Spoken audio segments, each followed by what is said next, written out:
Précédemment, dans le chapitre 5, Zoro retire violemment la main de Robin à ses doigts et replante ses yeux et sa tête au passage sur son assiette. « Robin !» dit une voix familière. La concernée prend peur. « Quelqu'un nous a vu être si proches ?» pense la belle femme. Elle tourne la tête vers l'auteur de ce son et sourit pour atténuer les soupçons.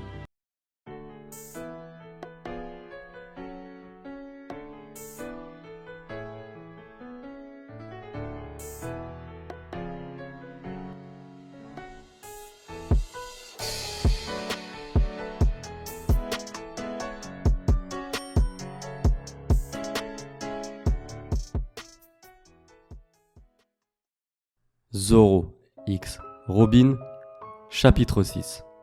Oui, répond-elle innocemment vers l'inconnu. Je pourrais te parler ? Nico Robin se contente de hocher la tête et de lui sourire comme toujours, mais se posait une question dans sa tête. Qu'est-ce qu'elle veut ? Celle qui avait l'air la plus méfiante lorsque j'ai parlé de faire des groupes. Et si une amie se doute de quelque chose, on peut être sûr que ça va se savoir. Hein. Et ce n'est pas mon but premier. Hein. Toute l'excitation est là justement, dans le secret et surtout dans les cachotteries. La belle femme sort de ses pensées lorsque le repas du matin se termine. Sanji resta pour nettoyer la cuisine comme toujours. Luffy, quant à lui, courra dehors pour chercher du regard à l'île tant attendue. Usopp et le charpentier partirent à l'avant du bateau pour surveiller aussi cette même île, mais bon, ils l'ont fait plus doucement et surtout plus discrètement que leur capitaine. Chopper et Brook étaient sur la pelouse, à finir leur lait. Lorraine avait l'occasion d'assister à un concert privé de la part du squelette chantant. Les deux jeunes femmes séduisantes de l'équipage étaient assises sur les transats, près des plantations du navire. Nami posa ses mains sur ses genoux. Elle fixa ses doigts sans tortiller sur son jean. De son côté, Robin était assise de la même manière que son amie, jambes serrées et épaules rétractées. Cette attitude et surtout ces manières font ressentir la timidité des deux jeunes femmes. Cette situation était assez étrange, car de manière générale, ces deux jeunes femmes sont pourtant à l'aise l'une avec l'autre. Mais ce petit mensonge de la part de Robin a installé une sorte de froid entre les deux copines. Et bon, pour masquer cette gêne, Robin ne cesse de sourire. Elle veut faire ressortir sa franchise, mais si la navigatrice pose une question bien spécifique, l'archéologue n'aura pas d'autre choix que de lui mentir.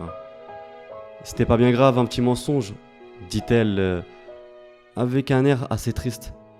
J'ai pas eu l'occasion de te parler de ça la nuit dernière. J'étais fatigué et je me suis endormi comme un bébé. L'enfant du démon ricane pour ne pas changer ses habitudes.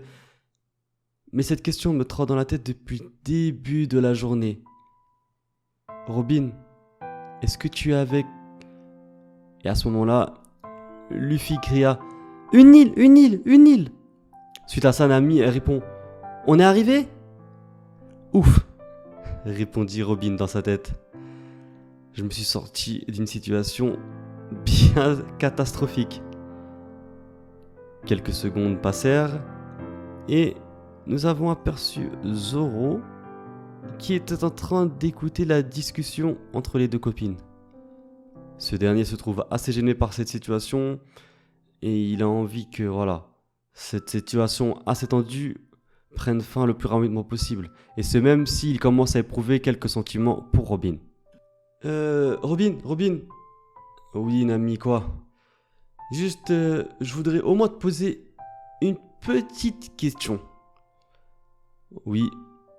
Tu veux me poser quoi comme question ? Répond Robin. Oui. Nami semble être assez gênée, mais bon.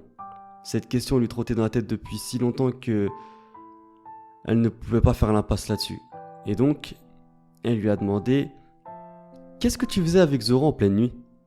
Et qu'est-ce qui s'est passé pour que vous ne remarquiez pas le monstre marin ?» Robin pose une main près de sa cuisse et se penche légèrement sur le côté pour montrer sa confiance en elle. « Je voulais simplement aller aux toilettes. J'ai vu Zoro s'endormir, alors je suis allé le réveiller pour éviter ce genre de problème.